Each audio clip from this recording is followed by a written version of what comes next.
আজকে আমি একটু মানে আলাদা ভাবে রান্না করব, শর্টকাটে আর কি। যারা শর্টকাটে রান্না করতে চান তাদেরকে আমি একটা টিপস দেখাবো। মানে আমি যেটা করি আর কি। প্রথমে রসুন আর জিরা বাটা দিয়ে দিছি, আর নিচে আছে আলু, ছোট ছোট করে কাটছি, আর পেঁয়াজ আর মরিচ। তারপরে দিছি রসুন বাটা, জিরা বাটা, লবণ, এখন দিচ্ছি হলুদ। ঠিক আছে, তারপরে দিব হচ্ছে মরিচের গুঁড়া। একটু বেশি ঝাল খাবো, ঠিক আছে। একটু মরিচের গুঁড়া দিয়ে দিলাম, বেশ ঝাল ঝাল করে কটকটা। এখন হচ্ছে তেল দিব।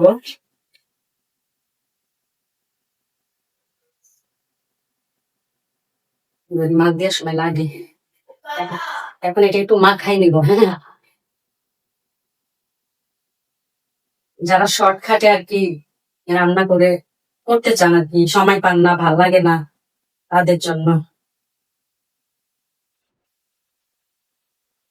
জানি না রান্নাটা আপনাদের কাছে কেমন লাগবে, তবে আমি দেখানোর চেষ্টা করব।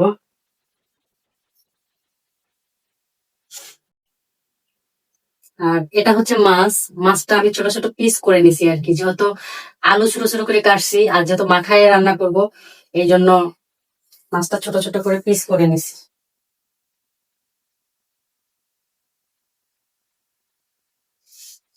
যেহেতু মাছ দিলাম, হালকা একটু তেল দিই মাছের উপরে।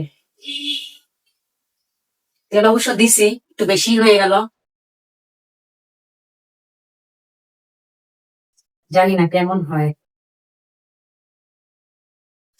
আসলে আজকে আমার কাছে অনেক খারাপ লাগতেছিল, মানে ভাবতেছিলাম কি রান্না করবো, কি খাবো, ভালো লাগতেছিল না।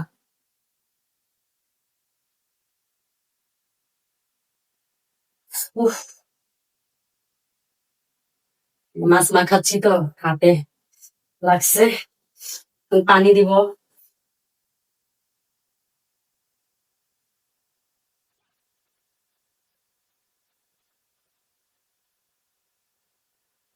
পানি দিয়ে নিলাম, আর একটু দিবেন।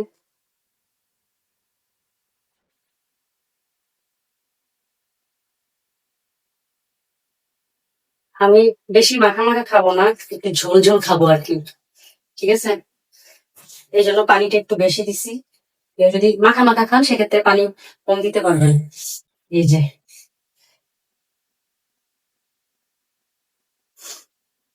অনেকে আছেন যে শর্টকাটে রান্না করতে চান, রান্না করতে ভালো লাগে না। আসলে আমি এরকম কখনোই রান্না করি নাই। আমি বড় মাছের পিস গুলো সবসময় ভাইজা তরকারি কষায় রান্না করি। তো আজকে আমার ভালো লাগতেছে না, তো এই জন্য মাছ ভাজি নেই, শর্টকাটে মাখায় বসাই দিলাম। জানি না কেমন লাগবে। তো আমার মতো কেউ যদি এভাবে রান্না করে থাকেন অবশ্যই বলবেন কিন্তু। ঠিক আছে, এটাই হলো কথা। জানি না খাইতে কেমন লাগে, কেউ যদি খান অবশ্যই কিন্তু বলবেন। ঢেকে দিই, একটু বড় কাশ